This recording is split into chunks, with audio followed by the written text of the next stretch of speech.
So last year you also should have learned about trigonometric ratios. So that includes tangent, sine, cosine, and we're just going to review those. I know a lot of students didn't necessarily attend school in the spring, and that's fine. So I just want to make sure we are all on the same page in remembering what these mathematical functions are and represent, okay?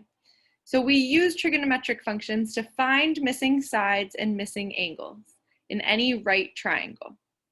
So in the triangle below, when the sides are described relative to the angle, and that symbol right here, we call theta. You might remember it from chemistry. You will definitely see it in physics, and you are definitely going to see it in math, and you definitely saw it last year in math too, right? So theta just represents the angle. The opposite leg, in this case, relative to the angle theta, is y. And then the adjacent leg is x. So when we think of opposite, we think of across, and when we think of adjacent, we think of next to. Okay, so you can fill this in on your notes. I want to make sure we're all on the same page as I go through this. So we have a couple, or I guess 3 different trig functions that we are going to look at. The first one is sine. So I'm going to write it out like this, and you might know the acronym SOHCAHTOA. So sine equals opposite over hypotenuse, right? Where in the case of this triangle, the y is the opposite, h is the hypotenuse because it's across from the right angle, and x is the adjacent because it's next to that angle. So sine is always opposite over hypotenuse, and because opposite and hypotenuse are interchangeable with the symbols we just gave them, it can be written as y over h. Then we have cosine, which is the adjacent over the hypotenuse, right? And that can be written as x over h in the case of this triangle. And then the third function we have is tan or tangent, and that's the opposite over adjacent, and that can be written as y over x. Okay? So when we use sine, cosine, and tangent to solve for missing sides and angles, we need to know a little bit of information. So down in this example, we're solving for the opposite side and the hypotenuse side. So when we talked about the Pythagorean theorem, we needed to know that we had a right angle, and we needed to know that we had 2 out of the 3 sides for that triangle. But when we use trig, we just need one side and an angle. Okay, so if we only have one side and an angle, then we use trig functions. But if we have 2 sides of a right triangle, then we use the Pythagorean theorem. So if I'm looking for the opposite side, I'm going to think about what information I do have. I have this angle right here, that's my theta. And because this side is next to the angle, that's my adjacent. Across right here is my opposite. And then the long diagonal side is actually my hypotenuse because it's the longest side and it's across from the right angle. So if I have my adjacent side, and let's say I'm looking for the opposite side, the function that uses opposite and adjacent is tan.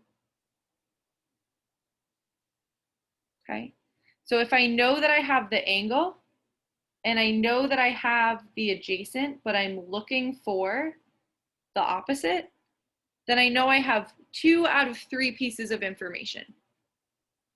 So first things first, tan of 35 degrees equals, we're going to call it y over 12. So I plugged in the information that I had, and now I'm going to solve for y. So we want to get y alone on that side. So to move that 12, we have to multiply. And we end up with 12 times tan of 35 degrees equals y. Okay. And so you can go to a website called Wolfram Alpha. This is my favorite way to figure this out. Okay. And Wolfram Alpha, when you type in your question, will give you an answer. So I believe we wanted to do 12 times tan of 35 degrees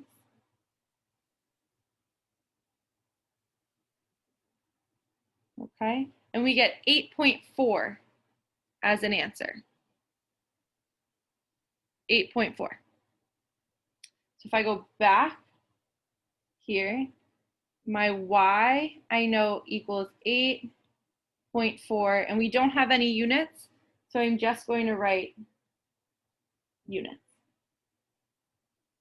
So right there, we just figured out the opposite side, and now we're going to figure out the hypotenuse side. Okay, so I'll label this up. So to find the hypotenuse side, we know that we have the adjacent to start with, and we have this angle. So the function that uses adjacent, hypotenuse, and an angle is cosine. So we have the adjacent, we don't know the hypotenuse, but we have the angle. So I'm going to fill in, okay, well, cosine of 35 degrees equals the adjacent, which is 12, over h, which is our hypotenuse. So we want to get h alone on one side. So in order to do that, we need to multiply both sides by h, because it's in the bottom of that fraction. So I have h times cosine of 35 degrees equals 12.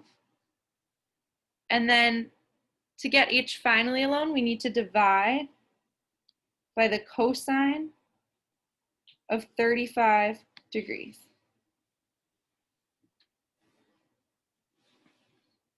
Right, so the cosine of 35 degrees divided by the cosine of 35 degrees, those things cancel, right? And so I really am left with h equals 12 over the cosine of 35 degrees. But what is the cosine of 35 degrees? So we can enter this again into Wolfram Alpha, right? So we'll exit that out and we'll do, what was it, 12 divided by the cosine of 35 degrees. So I get 14.6. And I can go back and just fill in, okay, well, my hypotenuse equals 14.6 units.